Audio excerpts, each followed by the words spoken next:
A big hi everyone, कैसे हैं आप सब। आई रियली होप आप कंप्लेसेंट नहीं हुए हैं और पढ़ाई जारी रखे हुए हैं। सरकार के द्वारा दी गई गाइडलाइंस को भी फॉलो कर रहे हैं। I know that lockdown has been extended again, पर हमें समझना पड़ेगा कि इस बीमारी से लड़ने का बस एक ही तरीका है, इन्फेक्शन को फैलाने से रोकना। आप ऐसे सोचिए कि हमारे पूर्वजों को तो जंग में जाके और जान पे खेल के सबकी रक्षा करनी पड़ी थी। हमसे तो बस घर पे रहने को बोला जा रहा है। तो हम आगे बढ़ाते हैं अपनी ज्योग्राफी सीरीज़ को। लास्ट हमने अर्थ के इंटीरियर और स्ट्रक्चर की बात की थी। आज बात करेंगे अर्थ के फेशियल हिस्ट्री की। देखिए, जियोमॉर्फोलॉजी जो है या भू आकृति विज्ञान जिसको हम कहते हैं, उसकी 3 सबसे इम्पॉर्टेंट थ्योरीज हैं। सबसे पहली है कॉन्टिनेंटल ड्रिफ्ट थ्योरी, दूसरी है सी फ्लोर स्प्रेडिंग थ्योरी, तीसरी है प्लेट टेक्टोनिक्स थ्योरी। तो इन तीनों थ्योरीज को हम सीक्वेंस में एक मिस्ट्री नॉवल की तरह देखेंगे और पूरे धैर्य के साथ पढ़ेंगे। जब तक हम प्लेट टेक्टोनिक थ्योरी तक नहीं पहुंच जाएंगे, तब तक सारी कहानी जो है हमारे समझ नहीं आएगी। हर थ्योरी कहानी का एक ज़रूरी हिस्सा है, पर पूरी कहानी नहीं। हम कहानी का पहला हिस्सा और पहली थ्योरी आज देखेंगे। इसके सारे इंपॉर्टेंट कैरेक्टर्स और प्लॉट पॉइंट्स देखेंगे। तो अब जो हमारी पृथ्वी है, इसका जो पास्ट है वो इतना सिंपल और स्ट्रेट फॉरवर्ड नहीं रहा है। एक इंटरेस्टिंग बात मैं आपको बता दूं कि जो कॉन्टिनेंट्स हैं वो कवर करते हैं 29% of the surface of the earth, और बाकी जो भी है वो ओशनिक वाटर्स के अंदर है। दूसरी बात ये कि इन कॉन्टिनेंट्स की जो पोजीशन है और जो ओशन बॉडीज़ की पोजीशंस है as we see them on the map today, ये हमेशा से वैसी नहीं रही है। ये चेंज होती रही हैं और ये अलग अलग तरह के सुपर कॉन्टिनेंट्स का हिस्सा रही हैं। जैसे रोडनिया उनमें से एक है, जो पहले का एक बहुत पुराना, काफ़ी पुराना सुपर कॉन्टिनेंट है। तो अब ये एक जाना माना तथ्य है या फैक्ट है कि ये जो पोजीशंस अब पहले चेंज होती आई हैं, ये सारी पोजीशंस आगे भी ऐसी नहीं रहने वाली हैं। तो सवाल ये उठता है कि ये पहले किस तरीके की किस पोजीशन पे लोकेटेड थी और ये कैसे चेंज हो गई, और अगर ये कॉन्टिनेंट्स और ओशंस जो हैं इन्हें हमेशा अपनी स्थिति को इनकी स्थिति में हमेशा बदलाव होता रहा है, पोजीशंस इनकी चेंज होती रही हैं, तो साइंटिस्ट को कैसे पता चला? You will find the answers to some of these questions and related questions in this video. तो पुराने ज़माने के जो मैप मेकर्स थे और जोग्राफर्स थे, उन्होंने कुछ चीज़ें नोटिस की और थ्योरीज प्रपोज की कि शायद ये सारे जो महाद्वीप थे या ये जो कॉन्टिनेंट्स थे, ये एक ही लैंड मास का या एक ही भूखंड का हिस्सा थे। माना जाता है कि अब्राहिम ओर्टेलियस एक डच मैप मेकर थे जो इस संभावना के साथ पहली बार किसी थ्योरी को लेके आए थे 1596 में। लेकिन अल्फ्रेड वैगनर नाम के एक जर्मन मीटियोरोलॉजिस्ट या मौसमविद, वो पहले व्यक्ति थे जिन्होंने 1912 में एक डिटेल्ड थ्योरी प्रपोज की इस बारे में, जिसको जाना जाता है कॉन्टिनेंटल ड्रिफ्ट थ्योरी के नाम से।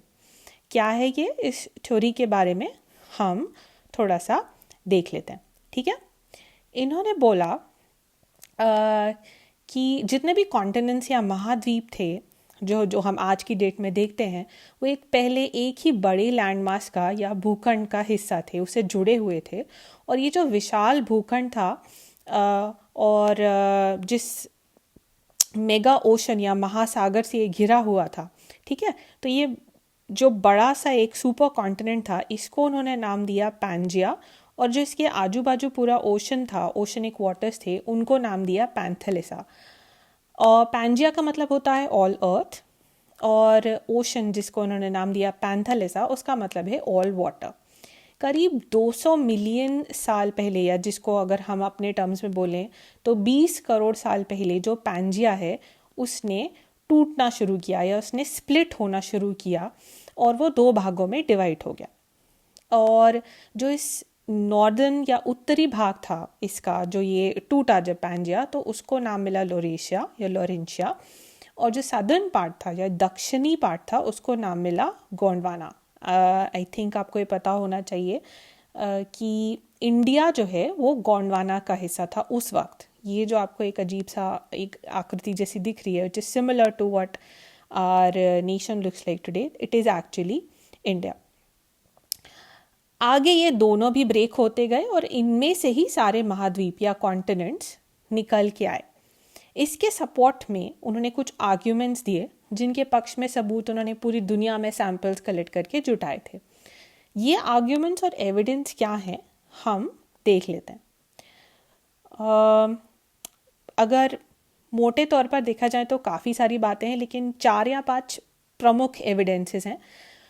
द मैजिक कॉन्टिनेंट्स या जिगसॉ थ्योरी, रॉक्स मिलते हैं हमको एक तरीके के, tillite, placer deposits and distribution of fossils. इनको थोड़ा डिटेल में देखते हैं। तो सबसे पहले तो ये देखते हैं कि उन्होंने ये बोला कि अगर आप कॉन्टिनेंट्स को देखें, जो शोर लाइन्स हैं कॉन्टिनेंट्स की, जैसे अफ्रीका को देख लीजिए, या अफ्रीका और साउथ अफ्रीका की एक दूसरे को फेस करती हुई जो कोस्ट लाइन है, उनको देखें तो उनमें रिमार्केबल और अनमिस्टेकेबल मैच दिखाई देता है। ये इस तरीके का मैच, मतलब अगर कोई जिक्सॉ पजल होता जो हम बच्चे बचपन में खेलते थे, मैच करते थे पजल पीसेस, ये किसी एक बहुत बड़े पजल पीस का हिस्सा लगते हैं। ये नोट करने वाली बात है कि बुलार्ड करके एक बंदा था, उसने 1964 में कंप्यूटर प्रोग्राम की सहायता से एक मैप तैयार भी किया था, जिसमें ये अटलांटिक कोस्ट जो थी इनको उसने ज्वाइन करके बताया था। दूसरा ये कि वैगनर ने बोला, रॉक सैंपल्स उनने कलेक्ट किए पूरी दुनिया से और कहा रेडियोमेट्रिक डेटिंग होती है उन मेथड से पता चला कि अलग अलग ओशन फ्लोज से अलग अलग कॉन्टिनेंट से कलेक्ट किए गए जो रॉक्स थे, उनकी जो एज थी, उनकी उम्र थी या उनके फॉर्मेशन में काफ़ी कोरिलेशन था। फॉर एग्जांपल जो बेल्ट ऑफ एंशिएंट रॉक्स मिला 20 करोड़ साल पुराना ब्राज़ील की कोस्ट से, वो मैच करता था वेस्टर्न अफ्रीकन कॉन्टिनेंट के जो कोस्ट है उससे लिए हुए पत्थरों से। तो this was obviously not possible कि ये जो पत्थर हैं किसी तरह हवा में उड़ के एक जगह से दूसरी जगह पहुंचे होंगे, राइट। तो ये शायद किसी एक लैंडमार्क का हिस्सा रहे होंगे, तब ये रॉक्स का फॉर्मेशन हुआ होगा। अगला जो उन्होंने लॉजिक दिया वो उन्होंने दिया टेलाइट का। टेलाइट क्या है? एक ऐसा सेडिमेंट्री रॉक है जो ग्लेशियल डिपॉजिट्स या जिसको हम हिमानी निक्षेपण बोलते हैं उससे बनता है। और जब इंडिया के गोंडवाना एरिया और 6 और लैंड मासेस के सेडिमेंट्री रॉक्स और अफ्रीका, मेडागास्कर और ऑस्ट्रेलिया के ऐसे रॉक्स की हिस्ट्री में सिमिलैरिटीज़ पाई गई तो मामला क्लियर हुआ। क्योंकि पहली बात तो ये कि ऐसा रॉक जिनमें टेलाइट मिले वो अलग अलग जगहों पे कैसे डेवलप हो सकते हैं। दूसरी बात ये कि ग्लेशियल या हिमानी निक्षेपण से बनी हुई चट्टानें इक्वेटर या भूमध्य रेखा के आसपास के इलाकों में कैसे पहुंच गई। इसका जवाब भी यही हो सकता है कि ये सारे जो हैं ये एक ही लैंडमास से जुड़े हुए थे, तब ये टेलाइट जो है ये फॉर्मेशन हुआ था, ग्लेशियर डिपॉजिट हुआ था और उसके बाद ये अलग अलग कॉन्टिनेंट्स के साथ एक दूसरे से दूर हो गए। एक और इम्पॉर्टेंट था प्लेसर डिपॉजिट्स। हुआ क्या कि घाना के कोस्ट पे गोल्ड के रिच प्लेसर डिपॉजिट्स मिले, लेकिन इनका जो सोर्स रॉक था वो गायब था।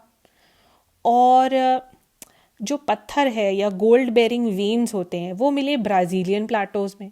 क्लियरली ये दोनों एरियाज़ कभी एक दूसरे से जुड़े हुए होंगे या आसपास रहे होंगे, पर बाद में कॉन्टिनेंटल ड्रिफ्ट की वजह से एक दूसरे से दूर हो गए। अब जो सबसे इम्पॉर्टेंट लॉजिक या एविडेंस हमारे सामने कॉन्टिनेंटल ड्रिफ्ट के पक्ष में रखा गया वो था डिस्ट्रीब्यूशन ऑफ फॉसिल्स। यानी जो जीवाश्म मिले हैं अलग अलग कॉन्टिनेंट्स पे वो एक जैसे मिले या उनमें सिमिलैरिटीज़ थी। अब ये सबसे इम्पॉर्टेंट सबूत था। देखिए, किसी एक प्रकार के इन्वायरमेंट में उस इन्वायरमेंट के हिसाब से ही जीव जंतु मिलेंगे। फॉर एग्जांपल अगर रेगिस्तान है, वहाँ मिलने वाले जो कैक्टस हैं या रैप्टाइल्स हैं वो इंडिया में नॉर्थ ईस्ट के जंगलों में तो नहीं मिल सकते। तो जब एक जैसे फॉसिल्स अलग अलग कॉन्टिनेंट्स पे मिले तो इससे ये साबित हुआ कि ये पहले एक ही इन्वायरमेंट के अंदर किसी लैंडमास के अंदर ये जो जीव हैं ये पनपे होंगे और फिर फाइनली फॉसिल बने। और बाद में कॉन्टिनेंट्स के एक दूसरे से दूर हो जाने की वजह से ये जो फॉसिल्स हैं इनके साथ मूव हो गए, राइट। फॉर एग्जांपल एक मीजोसॉरस करके जीव है, एक रैप्टाइल है जो उथले पानी में या ब्रैकिश वाटर में मिलता है। मिलता था, अभी फॉसिल बन चुका है, अब नहीं एग्जिस्ट करता, एक्सटिंक्ट हो चुका है, ये हमको साउथ अफ्रीका जो है, साउथ अफ्रीका में मिला हमको। और साथ में हमको साउथ अमेरिका और ब्राज़ीलियन जो जिनको हम कहते हैं सादर्न केप प्रोविंस में मिला साउथ अफ्रीका के, और जो इरावर फॉर्मेशंस थे ब्राज़ील के, वहाँ मिला। अब पॉइंट ये है कि ये दोनों जगह एक दूसरे से कुछ 4800 किलोमीटर दूरी पे हैं, इनके बीच में काफ़ी बड़ा ओशन है। तो ये कैसे पॉसिबल था कि ये फॉसिल जो है एक जगह से दूसरी जगह पहुंच गया?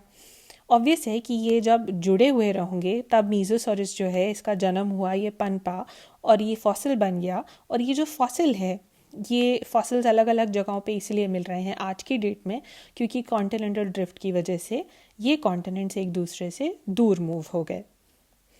अच्छा, ये तो हुए इम्पॉर्टेंट एविडेंस या आर्ग्यूमेंट्स इस थ्योरी के फेवर में, पर थ्योरी से काम चलता नहीं है। लोगों ने पूछा कि क्या हुआ, ये तो आपने बता दिया, पर क्यों हुआ ये कौन बताएगा? मतलब कॉन्टिनेंट्स ड्रिफ्ट हुए ठीक है, पर क्यों हुए? इसके जवाब में वैगनर ने 2 रीजंस बताए इस ड्रिफ्ट या मूवमेंट के पीछे। पहला, पोल फ्लीइंग फोर्स, यानी पोल से दूर खींचने या उसे दूर कराने वाली फोर्स जो अर्थ के रोटेशन की वजह से होती है। और दूसरी, टाइडल फोर्स, जो मून और सन के ग्रेविटेशनल पुल की वजह से होती है, जैसे कि हमारे यहाँ वेव्स बनती हैं जिस वजह से ओशनिक वाटर्स पे, राइट। पर इन दोनों रीजंस को रिजेक्ट कर दिया गया। एक्सपर्ट्स के मुताबिक ये इतनी स्ट्रॉन्ग फोर्सेस नहीं हैं कि इस चेंज के लिए या ड्रिफ्ट के लिए इफ़ेक्टिव हो सके, मतलब ये बहुत ही वीक फोर्सेस थी। तो और भी स्टडीज़ हुई पोस्ट ड्रिफ्ट।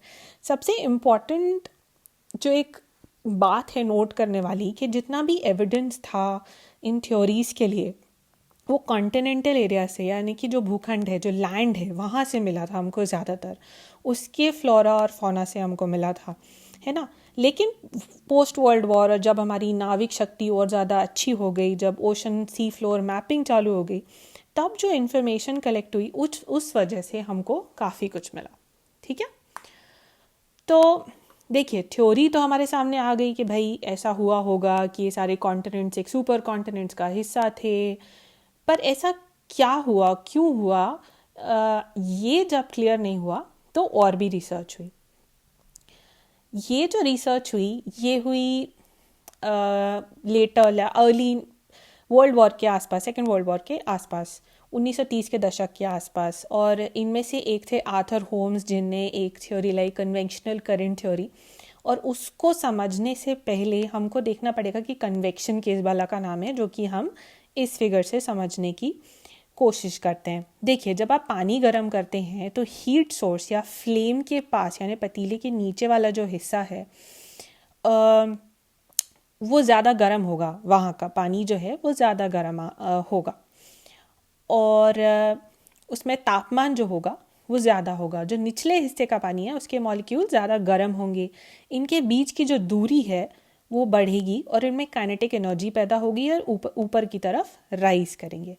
और यहाँ पर जो कोल्ड वाटर है या जो ठंडा पानी है, अभी जो गर्म नहीं हो पाया है, उसके जो मॉलिक्यूल्स हैं उसकी ये जगह ले लेंगे, और जो ठंडे मॉलिक्यूल्स हैं वो नीचे की तरफ ट्रैवल करेंगे। तो ये जो है ये प्रोसेस कंटिन्यू होता रहेगा इन दोनों, यहाँ जो पानी है और यहाँ जो पानी है, इनमें टेम्परेचर डिफरेंस की वजह से जो गर्म मॉलिक्यूल्स हैं वो ऊपर राइज करेंगे और ठंडे मॉलिक्यूल्स जो है वो नीचे आएंगे। ये जो एक करंट जैसा बन गया है इसको बोलते हैं कन्वेक्शन करंट। और इसी प्रोसेस से जो ठंडे मॉलिक्यूल्स हैं वो नीचे की तरफ ट्रैवल करते हैं और जो गर्म मॉलिक्यूल्स हैं वो ऊपर की तरफ ट्रैवल करते हैं। ठीक है, ये हुआ कन्वेक्शन। तो इससे कन्वेक्शनल थ्योरी जो है आर्थर होम्स ने जो दी, कन्वेक्शन करंट्स थ्योरी जिसको हम बोलते हैं, वो कैसे हम उसको कैसे समझा सकते हैं। तो पृथ्वी के मैंटल का क्या है, कुछ हिस्सा सेमी मोल्टन है या कुछ हद तक पिघले हुए रॉक से बना हुआ है। ये हमने डिस्कस किया था पिछले वीडियो में अर्थ के स्ट्रक्चर के बारे में बात करते हुए। अगर आपने नहीं देखा है तो प्लीज़ देखें जाके, तो आपको ये पार्ट अच्छे से समझ आएगा। हाँ, तो इस मोल्टन मैंटल वाले हिस्से में जो रेडियो एक्टिव मटीरियल है उनकी वजह से थर्मल डिफरेंसेस होते हैं मैंटल पोर्शन में। इनका मतलब वैसे ही जैसे जो हम पानी गर्म कर रहे हैं, पानी वाले एग्जाम्पल में आपने देखा कि जो ऊपरी सतह पे जो पानी है वो ठंडा है, उसके मॉलिक्यूल्स ठंडे हैं, और जो थोड़ा नीचे की तरफ है या हीट सोर्स की तरफ है उस जगह पे जो मॉलिक्यूल्स हैं वो गर्म हैं, राइट। तो ऐसे ही इस मैंटल में जो नीचे की तरफ या क्रस्ट के पास जो आउटर कोर के पास या फिर मॉलिक्यूल्स हैं वो गर्म हैं, लेकिन जो ऊपर की तरफ है वो ठंडे हैं। तो यहाँ पर भी एक कन्वेक्शन करंट सेल बनता है इन रेडियो एक्टिव मटीरियल्स की वजह से, है ना।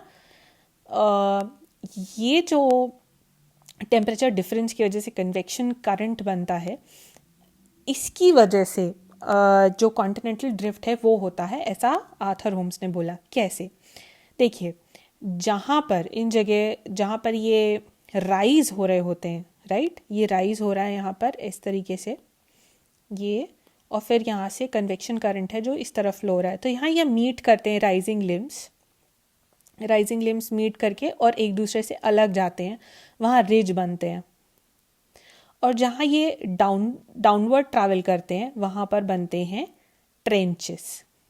ठीक है, ये एक बार और मैं समझाने की कोशिश करती हूँ आपको, थोड़ा क्लियर करके। यहाँ पे देखिए, इस एरो से आपको समझ आएगा, ये राइज कर रहे हैं यहाँ से, मोल्टन जो मैंटल है उसमें जो राइजिंग लिम्ब है या ऊपर उभरते हुए अंग है वो इस तरह से यहाँ आकर ऑपोजिट डायरेक्शन में फ्लो करेंगे और ये रिज बनाने का काम करेंगे, और जहाँ ये कन्वर्ज होंगे वहाँ बनेंगे ट्रेंच। इसके बारे में हम और बात करेंगे जब हम सी फ्लोर स्प्रेडिंग और प्लेट टेक्टोनिक्स थ्योरी के बारे में बात करेंगे। तो ये तो कन्वेक्शन सेल, ये जो कन्वेक्शन सेल है, इससे अगेन आर्थर होम्स ने ये तो बता दिया कि कॉन्टिनेंटल ड्रिफ्ट क्यों हो रहा है, पर ये थ्योरी भी पूरी तरीके से क्लियर नहीं थी, क्योंकि हमको ये नहीं पता था कि जो राइज होता हुआ पोर्शन है वो वहीं पर क्यों है, जो फॉलन करंट्स हैं इस कन्वेक्शन सेल के वो वहाँ पर क्यों हैं। जैसा कि मैंने कहा, इसमें हम आगे हमारी जो मिस्ट्री सीरीज़ है उसमें और डिस्कस करते हैं। ठीक है, तो ये तो थी कॉन्टिनेंटल ड्रिफ्ट थ्योरी। अब हमारी प्रथा के अनुसार हम इसके ऊपर कुछ क्वेश्चंस देख लेते हैं। सबसे पहला जो क्वेश्चन है, what do you understand by theory of continental drift, discuss the prominent evidences in its support. ये पूछ रहे हैं कि ये जो थ्योरी है कॉन्टिनेंटल ड्रिफ्ट की उसका क्या मतलब है, और जैसे कि हमने कुछ प्रोमिनेंट उसके पीछे सबूत डिस्कस किए जो वैगनर ने दिए थे, ये पूछे गए हैं। और ये पूछा गया यूपीएससी मेंस में 2013 में। अच्छा देखिए, 5 मार्कर क्वेश्चन है, अब ये आते नहीं हैं, पर फिर भी आपको राइटिंग प्रैक्टिस होनी चाहिए। यहाँ एक बात मैं बताना चाहूँगी कि आप आंसर राइटिंग की प्रैक्टिस कीजिए, पुराने क्वेश्चन पेपर्स निकालिए और वर्ड लिमिट में रहते हुए आंसर लिखने की प्रैक्टिस कीजिए। होता क्या है कि हमें लगता है कि अच्छा सारा मैटर है हमारे पास, जब मौका पड़ेगा हम लिख लेंगे, पर जब एक्चुअली आप एग्ज़ाम हॉल में बैठ के लिखना शुरू करते हैं और वहाँ कंपोज करते हैं अपने आंसर को, तो अचानक वर्ड लिमिट में रहना पूरी तरीके से पॉसिबल नहीं होता है, बहुत ही कठिन हो जाता है। ये प्रैक्टिस से आता है धीरे धीरे। ऐसा ना हो कि आजकल जैसे 10 मार्कर्स आते हैं तो 10 मार्कर्स के चक्कर में आप जो ऐसे टाइप हैं 15 मार्क के क्वेश्चन हैं वो ही छोड़ दें, या ये भी पॉसिबल है कि आप क्वेश्चन पेपर ही ख़त्म ना कर पाएँ। तो जो स्पीड मेंटेनेंस होता है कि आपको कितनी जल्दी ख़त्म करना है, वर्ड लिमिट में रहना कि अगर 70 वर्ड्स हैं या 100 वर्ड्स में आपको ख़त्म करना है, ये धीरे धीरे प्रैक्टिस से ही आता है। तो केवल जानकारी इकट्ठे मत करते रहिए, आंसर राइटिंग की प्रैक्टिस शुरू कर दीजिए। अगला क्वेश्चन है, which of the following phenomena might have influenced the evolution of organisms. Evolution organisms का मतलब जो उनका क्रमिक उनका विकास हुआ है उसमें किन चीज़ों का हाथ है, किन प्रोसेसेस का हाथ है। तो क्वेश्चन में जो ऑप्शंस हैं वो है कॉन्टिनेंटल ड्रिफ्ट, ग्लेशियर साइकिल्स, और हमको फिर इनमें से सिलेक्ट करना है कि कौन कौन से जिम्मेदार हैं इवोल्यूशन के लिए। केवल कॉन्टिनेंटल ड्रिफ्ट या केवल ग्लेशियर साइकिल्स, दोनों या दोनों में से कोई भी नहीं। जैसा कि मैंने आपको फॉसिल्स वाले एग्जाम्पल्स में बताया कि किसी एक पर्टिकुलर एनवायरनमेंट में ही कोई जो जीव जंतु है वो डेवलप होते हैं, राइट। तो कॉन्टिनेंटल ड्रिफ्ट भी जिम्मेदार है एवोल्यूशन के लिए, क्योंकि जब आपके कॉन्टिनेंट्स थे या जो ये भूखंड थे, ये उनका लैटरल पोजीशन जब चेंज हुआ पृथ्वी पे, उससे डिपेंड किया, उस पर निर्भर किया कि वहाँ का टेम्परेचर क्या हो गया, वहाँ की कोस्टल लाइन कैसी थी, वहाँ पर कौन सा खाना अवेलेबल था, किस तरह का वेजिटेशन डेवलप हुआ। इसलिए कॉन्टिनेंटल ड्रिफ्ट तो डेफिनेटली उसके लिए ज़िम्मेदार है। ग्लेशियल साइकिल्स क्या होती हैं? ग्लेशियल साइकिल्स होती हैं जो आइस एज आया, फिर वॉर्म एज आया, फिर आइस एज आए, फिर वॉर्म एज आए, राइट? अभी हम वॉर्म एज में जी रहे हैं, आइस एज से हम गुजर चुके हैं, मतलब हम नहीं गुजरे हैं, but yes ice age has been there on our earth. तो अगेन टेम्परेचर कैसा है किसी प्लैनेट का, इस पे बहुत ज़्यादा निर्भर करता है कि वहाँ के जो ऑर्गेनिजम्स हैं वो किस चीज़ के लिए अडेप्टेबल हैं, वो किस तरीके से बड़े हो रहे हैं, पनप पा रहे हैं। तो एवोल्यूशन के लिए मेरे हिसाब से तो ये दोनों ही जिम्मेदार हैं। आप थोड़ी और रिसर्च कीजिए और फिर इसका आंसर मुझे कमेंट्स में बताइए। अब थोड़े प्रैक्टिस क्वेश्चंस भी देख लेते हैं। India was part of which of the following super continents? Gondwana land, Laurasia, both 1 and 2, या नन ऑफ द अबव? ये एक्चुअली मेरे ख्याल से MPPSC में आ चुका है question, but I wasn't sure and I am sorry, मेरे पास टाइम नहीं था कि मैं ये ढूंढ सकूं। तो ये मैंने आपको वीडियो में ही बताया था कि ये इंडिया के सुपर कॉन्टिनेंट का हिस्सा था। You can go back and revise. अगला क्वेश्चन है, which of the following statements favour the continental drift theory? इनमें से कौन से ऐसे इन आगे दिए गए वाक्यों में से कौन से वाक्य हैं जो कॉन्टिनेंटल ड्रिफ्ट थ्योरी को सपोर्ट करते हैं? पहला, sediments from India is known to have its counterparts in 6 different land masses of southern hemisphere। यानी इंडिया में पाए गए sediments जो हैं उनसे मिलते जुलते या और उनके काउंटर पार्ट्स जो हैं 6 अलग अलग भूखंडों में जो दक्षिणी हेमिस्फीयर है उसमें भी पाए गए। दूसरा है, placer deposits of gold in Ghana coast have their source in Brazil. ये मैंने आपको एग्जांपल में ही बताया था कि घाना में मिले गए गोल्ड का जो सोर्स रॉक है वो ब्राज़ील में मिला। फिर, identical species of plants and animals found on either side of marine barriers. तो इसमें भी मेरे हिसाब से ये सारे ही जो स्टेटमेंट्स हैं वो फेवर करेंगे। और एक्चुअली ये लास्ट वाले पे मुझे डाउट है और आपको भी होना चाहिए, और आप इस पे रिसर्च करके मुझे बताएंगे कि ये सही है या नहीं, ठीक है? और आप इसका आंसर मुझे कमेंट्स में दीजिए। So that was it guys. ये हमारी ज्योग्राफी सीरीज़ का अगला पार्ट था, और जैसा कि मैंने आपको बताया जियोमॉर्फोलॉजी जो हमने एक सीरीज़ के अंदर सीरीज़ शुरू की है, मिस्ट्री सीरीज़, इसका पहला पार्ट था। हमारी मिस्ट्री को हम और ज़्यादा आगे थोड़ा खोलने की कोशिश करेंगे आगे के वीडियोज़ में। और तब तक के लिए I hope you guys enjoyed this video. आप सेफ़ हैं, सुरक्षित हैं और आगे भी रहें। Until we meet the next time, stay safe, stay happy.